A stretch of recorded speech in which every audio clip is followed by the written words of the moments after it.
Good morning. How you guys doing today? Let me just cup these up real fast.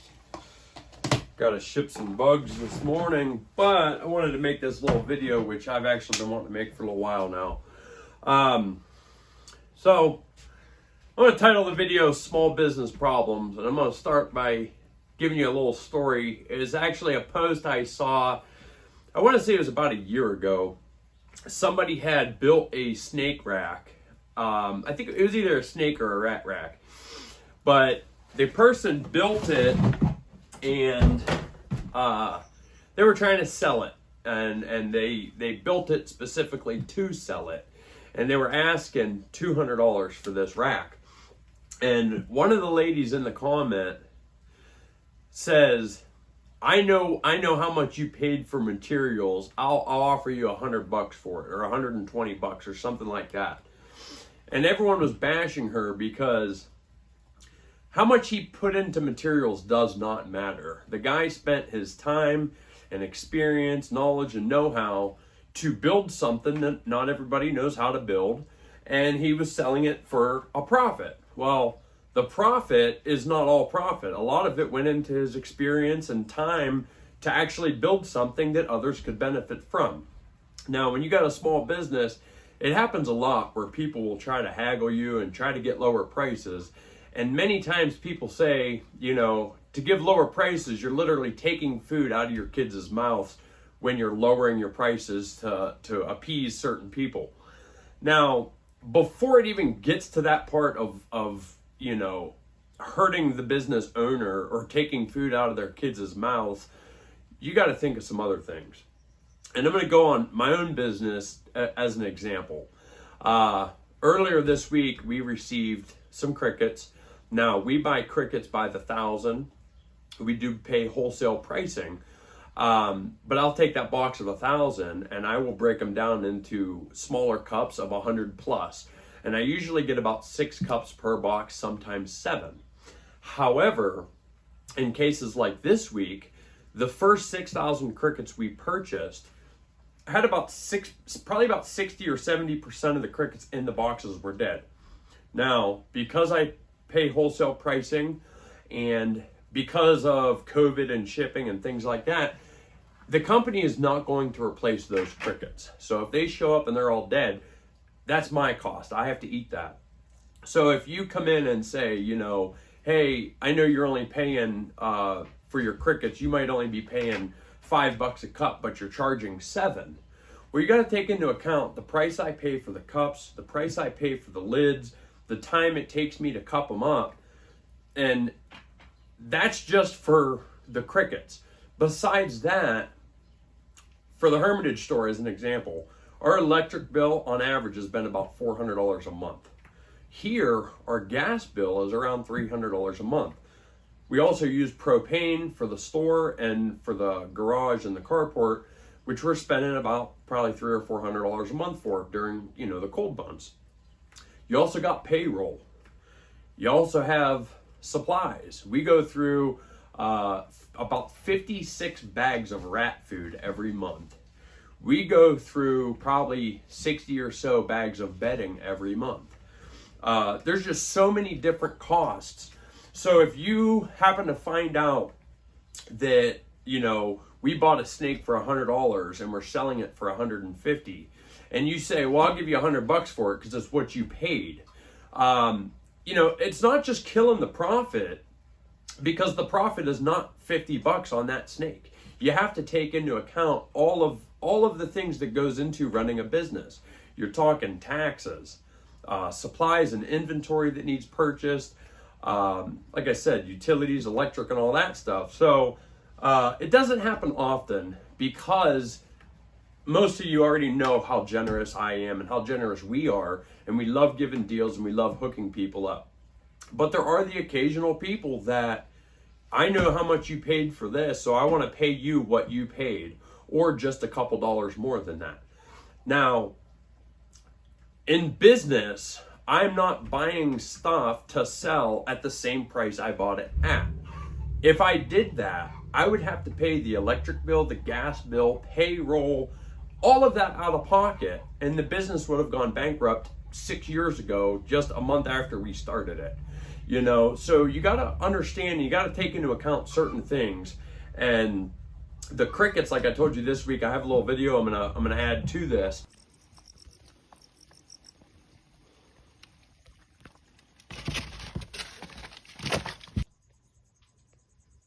But that's just a very small example of some of the costs or the extra costs that we have to eat. Sometimes if we were to buy animals through the mail, which I absolutely hate doing, sometimes we receive them and one of them dies, or one of them dies within a few days. That comes out of our pocket. Most of the companies are not going to refund you for that, because we pay wholesale pricing, we get a deal, and there's certain things you have to agree to that benefit us most of the time, but can also hurt us in the event that something dies soon after we buy it. But there's just a lot that goes into it. And like I said, there's only a few people, but I'm hoping that they understand just how much goes into it. Just for running 2 stores and everything, our expenses are over $20,000 a month between the utilities, the rent, the rat food, the bedding, payroll, deli cups, advertising, you know, when we buy t-shirts and stuff like that. There's a lot going into it. And I've shared in the past certain times where I'd show you like a month worth of discounts or a year's worth of discounts that we had, where it's into the thousands of dollars. Certain items like rats, for example, we do produce our own rats. We produce thousands a month, but it's never enough. So we do buy a lot of rats. Sometimes we're only making 10 cents a rat on what we buy and what we sell. So hypothetically speaking, if I buy 300 rats at $2 and sell them for $2.10, there's a very little profit margin. But what you don't take into account for is the 3.5 hours it took me to go get those rats, the gas that went into going to get those rats, and everything else around it, and you know, car insurance and all that good stuff. And some people think that, you know, if you make 10 cents or if you make 50 bucks or 100 bucks on an item, that you're making so much money, or because you have a business, you're making so much money. When in reality, if you actually looked at our books over the last so many years, you'd probably laugh at how little we actually make from it.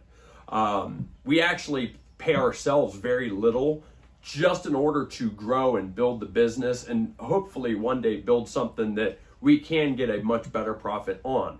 But in the beginning years of any small business, you know, sometimes you don't get paid at all. A few years ago, I did the math on 3 months to where if I actually got paid per hour, the profit we made in a month, 1 month I made negative 70 cents an hour.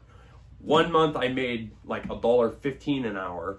And just during that 3 months, I mean, it was a real tough time, and that was like 2 years into the business.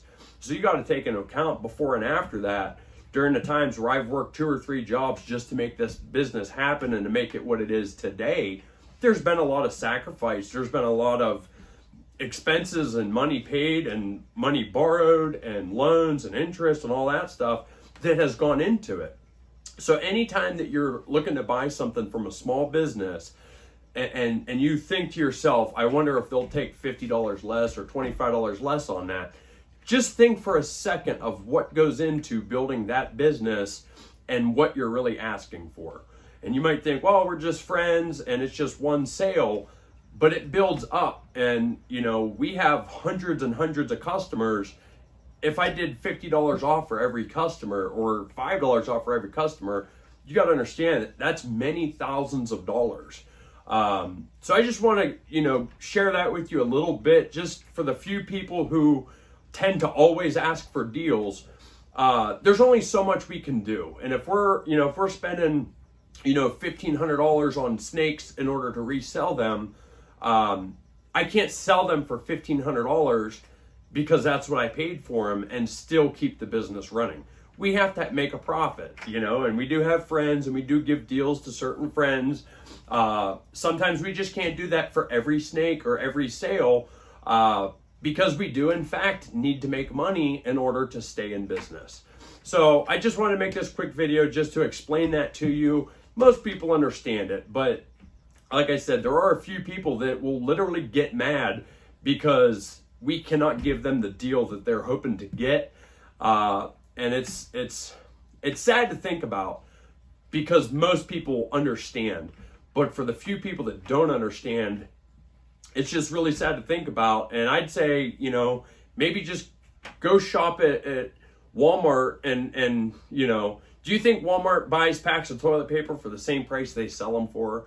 You know, and it's goofy because all them big corporations, no one ever tries to haggle them to get products cheaper. But for the small business, it seems to be the way to always ask for a deal and to always ask for something cheaper, not fully understanding what goes into making that product or getting that product here. Another thing is asking them where they bought their products. I have so many people that ask, you know, where do I buy my snakes from, or where do I buy my rats from, or where do I buy certain hides or certain things from, so that they could go and try to buy it cheaper directly from the company instead of buying it from us. Now, a lot of the products we sell, matter of fact, all the products we sell for cheaper than our customers can buy if they were to buy them themselves. Well, I'd say most, not all, because there are certain products you can get cheaper if you were to buy them from somewhere else. But once you pay shipping on that one item, it is going to cost you more than it is costing us because we're buying many items at a time. So if you needed to buy like a light bulb and you bought it online for cheaper than you'd pay here, the shipping might be more than that. But because we're buying 60 light bulbs at a time, and the shipping can, you know, average out across all of them, we're going to pay just a few pennies less than that. So again, just something to think about. Just a little video I wanted to make for the few people that are always asking for a lesser price. Please understand we cannot always do that if we want to stay in business. But for that and for the rest of you, I love you. I'll see you next time.